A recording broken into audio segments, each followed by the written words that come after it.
Assalamualaikum warahmatullahi wabarakatuh. Innal hamdalillah wassalatu wassalamu ala Rasulillah sayyidina wa maulana Muhammad ibn Abdillah wa ala alihi wa ashabi kamalika wa adadi kamalih, amma ba'd. Allahumma salli ala sayyidina Muhammad wa alihi wa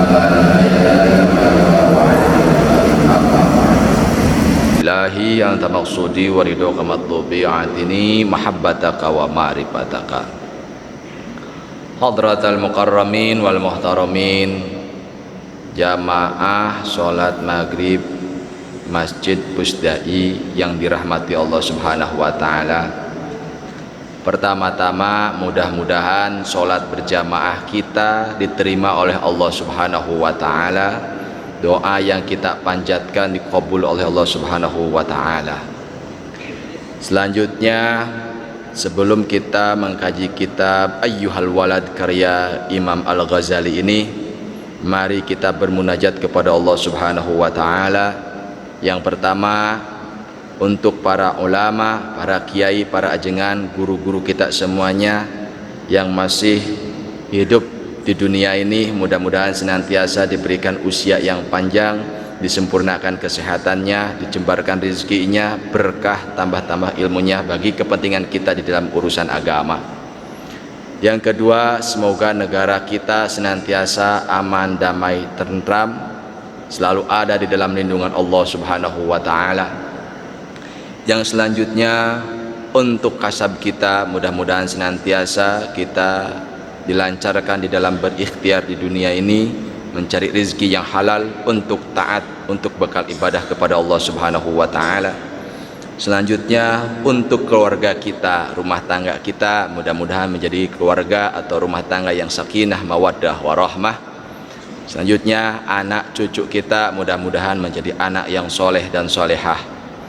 Bagi yang sedang diuji oleh Allah Subhanahu wa ta'ala, sakit dohir ataupun batin, mudah-mudahan senantiasa diberikan kekuatan, kesabaran, ketawakulan oleh Allah Subhanahu wa ta'ala. Selanjutnya, para almarhum almarhumah yang sudah ada di alam barzah, mudah-mudahan di alam barzahnya senantiasa ada di dalam ampunan dan kasih sayang Allah Subhanahu wa ta'ala. Ala hadhihi niyah wa ala kulli sholihah bisiril asraril fatihah. A'udzu billahi minasyaitonir rajim. Bismillahirrahmanirrahim. Alhamdulillahi rabbil alamin, arrahmanir rahim, maliki yaumiddin. Iyyaka na'budu wa iyyaka nasta'in. Ihdinas siratal mustaqim, siratal ladzina an'amta 'alaihim ghairil maghdubi 'alaihim waladdallin. Rabbighfirli amin. Hadratal mukarramin wal muhtaramin, untuk kajian pada malam ini setelah malam Jumat yang telah lewat, kita mengkaji tentang bagaimana adab-adaban kita kepada guru, baik secara zahir ataupun secara batin. Maka pada kesempatan ini Imam Al-Ghazali menyampaikan kriteria seorang dikatakan sufi itu seperti apa, orang ahli tasawuf itu seperti apa.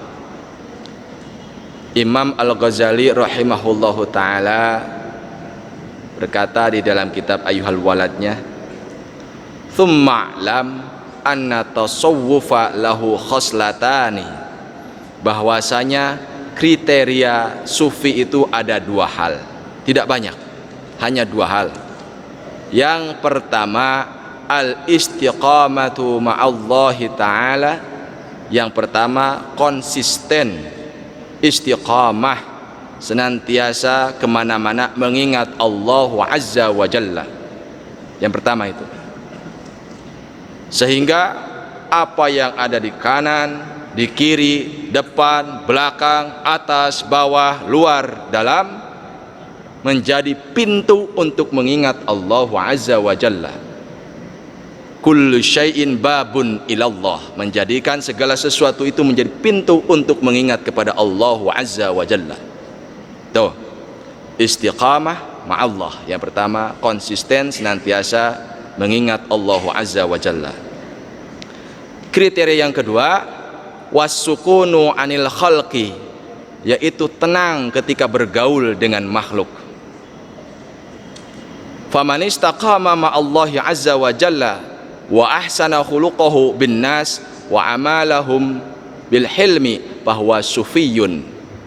Ketika seseorang sudah konsisten mengingat Allah azza wa jalla dan konsisten dengan akhlak yang baik bergaul dengan sesama manusia, wa amalahum bil hilmi, dan dia bergaul dengan bijaksana, bahwa sufiyun, maka orang yang demikian disebut dengan sufi. Sufi itu bisa saja dalam prosesnya itu melalui suluk. Apa itu suluk? Suluk itu adalah proses perjalanan ruh menuju Allah azza wa jalla. Itu suluk. Orang yang senantiasa berusaha mengelus ruhnya untuk senantiasa bisa sampai kepada Allah azza wa jalla. Wal istiqamatu ayyafdiya hadza nafsihi ala amrillah. Bagaimana bentuk istiqamah, realisasi pelaksana istiqamah ma Allah itu seperti apa? Maka Imam Al-Ghazali menjelaskan, ayyafdiya hadza nafsihi ala amrillah. Dia menebus sebagian kesenangan dirinya sendiri demi menjalankan perintah Allah azza wa jalla. Jadi sekali lagi, menebus kesenangan dirinya sendiri untuk menjalankan perintah Allah. Jadi lebih mendahulukan perintah Allah daripada kesenangan syahwatnya. Sementara syahwat itu tidak bisa dibunuh, syahwat tidak bisa dikeluarkan. Karena kalau syahwat dibunuh kita tidak makan nanti. Kalau syahwat dibunuh kita tidak punya anak nantinya. Itu kan? Tapi syahwat itu dikendalikan. Bagaimana cara mengendalikan syahwat? Satu, mesti memiliki rasa takut yang sangat di dalam hati kita. Satu itu. Yang kedua, memiliki rasa rindu yang sangat dalam kepada Allah azza wa jalla. Itu untuk mengendalikan syahwat kita. Sebagai sebuah ilustrasi, ada seorang anak namanya si Utun misalkan. Si Utun itu disuruh nengok sawah oleh ibunya. Disuruhnya pada hari Kamis malam Jumat, Kamis sore malam Jumat, dan ke sawahnya itu harus melewati dulu kuburan. Apa yang terjadi kata anaknya? Apakah emak ndak pikir ini jam berapa, masa harus tengok sawah jam segini? Satu itu. Tapi ketika si Utun ini dewasa, dia punya seorang kekasih, yang mana kekasihnya tersebut rumahnya dekat sawah ibunya. Tapi karena saking rindunya dan kangen kepada kekasihnya, kebetulan kekasihnya minta dikunjungi hari Kamis sore, dan melewati kuburan juga. Itu mah yang namanya kuburan dilewat semuanya, nggak ada rasa takut keris. Kenapa? Karena saking rindunya kepada siapa? Kepada kekasihnya, katakanlah kekasihnya si Itin itu. Jadi nggak takut apa-apa. Kenapa? Karena sudah ada rindu, nggak takut dengan siapapun demi cintanya kepada si Itin. Jadi terkendalikan rasa takutnya tadi oleh kuburan, jadi enggak. Kenapa? Karena saking rindu yang dilihatnya siapa? Kekasihnya. Tuh. Ilustrasi lain lagi. Ketika si Utun itu mau melamar si Itin gitu kan. Silakan lamar saya dan saya akan menerima cintamu, tapi tolong ambilkan bunga edelweiss di Gunung Gede. Bagi saya ngapain ke Gunung Gede? Jauh. Melewati tebing yang tinggi, jurang yang dalam, ada binatang buas, belum ada uka-uka dan lain sebagainya. Bagi saya buat apa? Tapi bagi si Utun, demi cinta kepada siapa? Si Itin kekasihnya, dia melesat ke sana dengan ringan melangkahkan kaki. Bagi saya berat, ngapain ke sana? Kenapa? Karena saya tidak punya rasa cinta ke si Itin.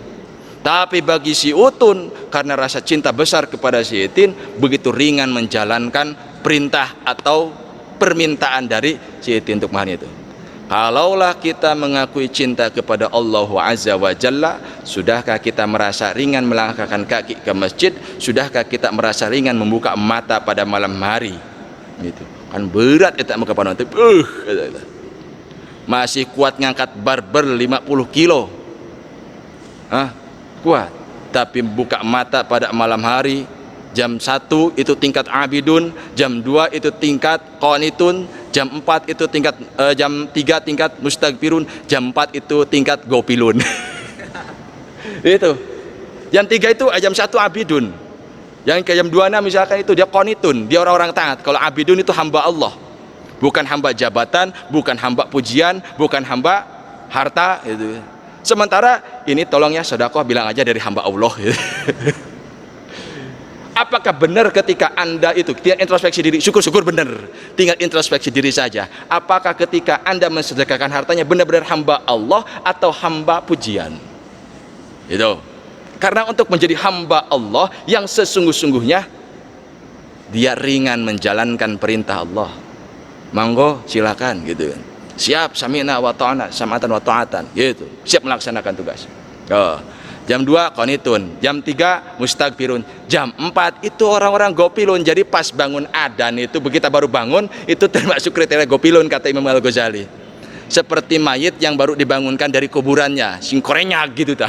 Itu adzan subuh. Wah, subuh. Itu juga masih bagus daripada sholat subuhnya dijamak dengan duha. Itu juga masih bagus sholat daripada enggak sholat.